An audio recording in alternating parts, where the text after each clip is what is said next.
So the next video is starting with midterm review congruent triangles, which is on page 7. So the first one, and there's a couple of ones like this that the questions are worded a little differently than we're used to, but this is a picture of an angle bisector construction when you draw the initial arc, and then this arc, and then this arc. You're familiar with that in the construction world with the compass, but now what it's asking is if you're going to prove this this construction as an angle bisector, how do you know that the angles are the same? And what you really have is this triangle that's formed in here. And we know that this distance is the same as this distance because we made that arc. We know that this distance is the same as this distance. And then there's a reflexive part in the middle. So because there's a hidden triangle in there, side, side, side, and then you would use CP, CTC to say that this part is congruent to this part. Because once you have congruent triangles, you have all corresponding parts that are congruent. So it's side, side, side for the reason that the triangles are congruent, which is why that construction works. Number 2. It tells us that AC, the B is the midpoint of AC. If that's true, then that means AB is congruent to BC. It tells us that DA is perpendicular to AC, which is already marked that 90. It tells us that EC is perpendicular to AC, which is another 90 that's already marked. And then it tells us that DB is congruent to EB, which is right there. So what we have is a right triangle with a hypotenuse and a leg marked. Hypotenuse, leg. Number 3, two triangles are congruent if corresponding angles are congruent. Well, angles can all be congruent, but that just tells you that they're similar triangles, because you could have a small triangle and a giant triangle and they could all have the same angles. So that's not enough. Corresponding sides and corresponding angles are congruent. That sounds pretty good. Let's read the other ones. All of the angles in each triangle have a sum of 180. No, that's true in every triangle. So that has nothing to do with congruent triangles. Every triangle adds up to 180. And corresponding sides are proportional. Well, when you dilate something, it's proportional, and those aren't congruent. So B was correct. When corresponding sides and corresponding angles are all congruent, you have congruent triangles. Number 4. It tells us that PR is congruent to SQ. We'll mark that. PR is perpendicular to RQ. You have a 90 in that corner. SQ is perpendicular to RQ. So we have a 90 in that corner. And now it wants us to say which postulate or theorem will prove these two triangles congruent, PQR and SRQ.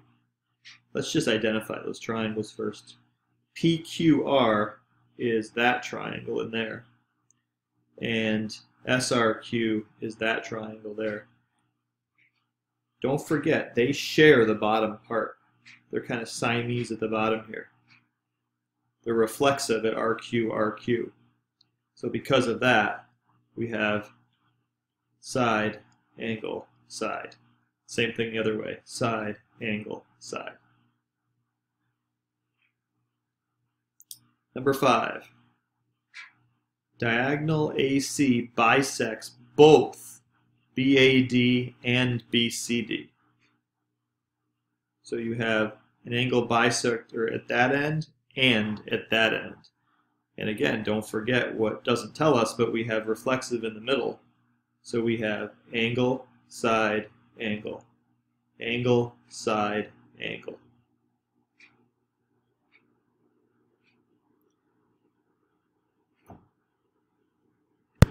Number 6 is almost identical to number 1.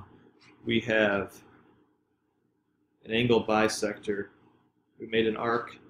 We went from this point and made an arc. We went from this point We made an arc.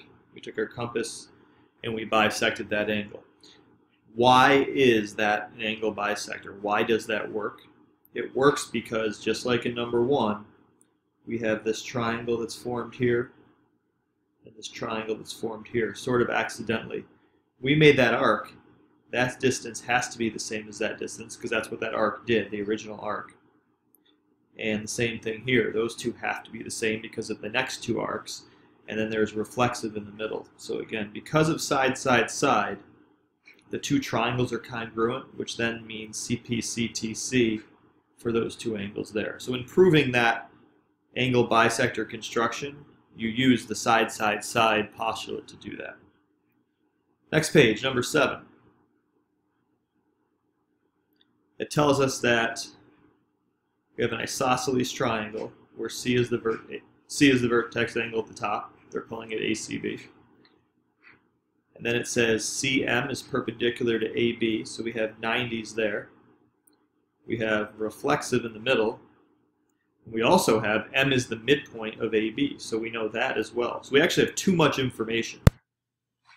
And we even have a little bit more, because remember, it said isosceles at the top. Well, what do we know about an isosceles triangle? That base angles are congruent.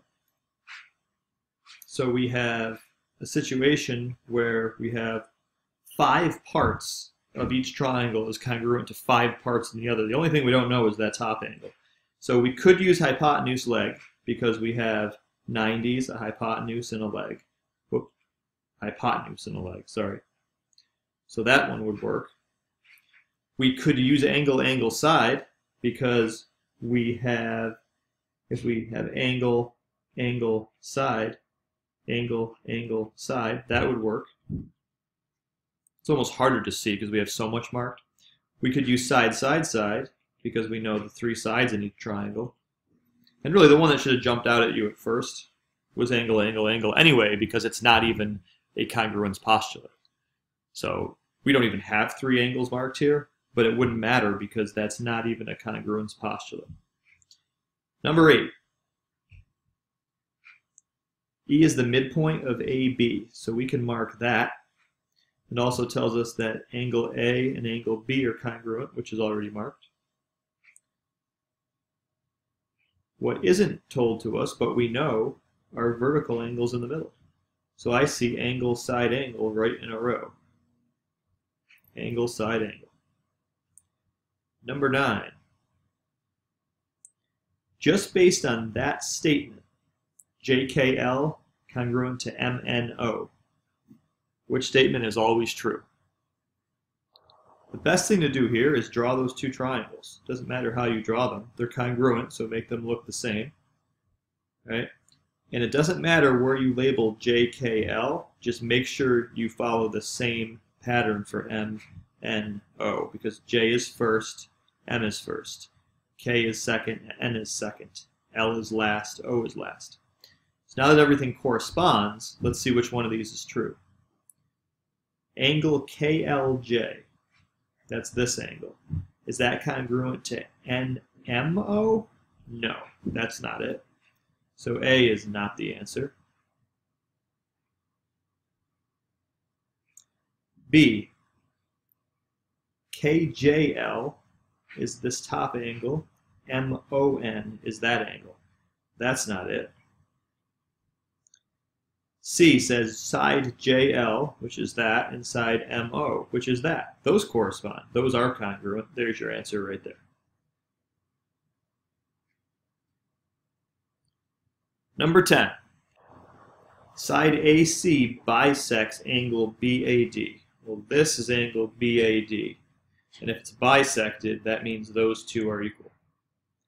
It also tells us that angle B and angle D are congruent.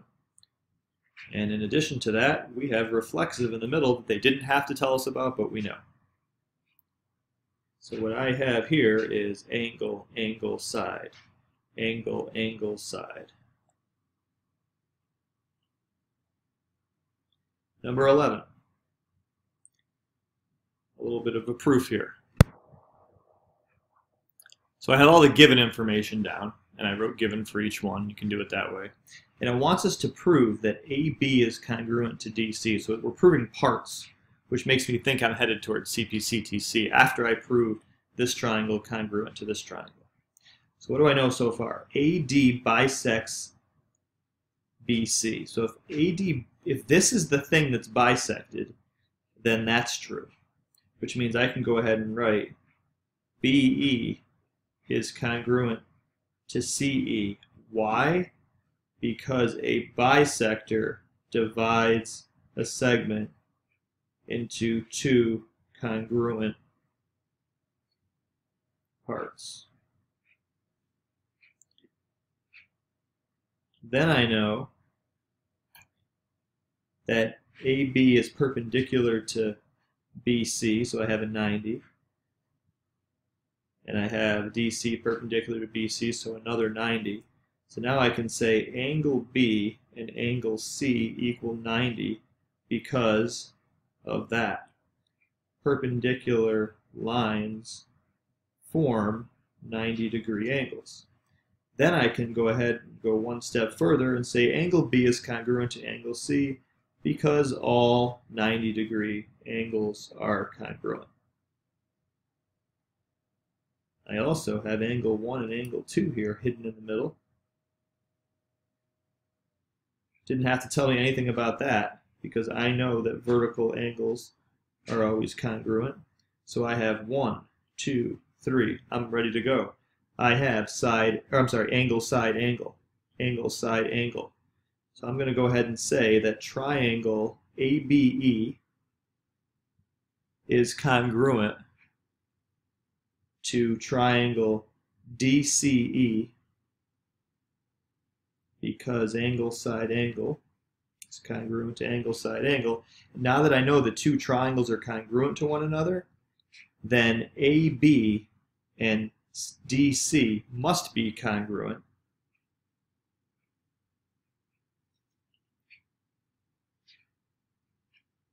because corresponding parts of congruent triangles are congruent.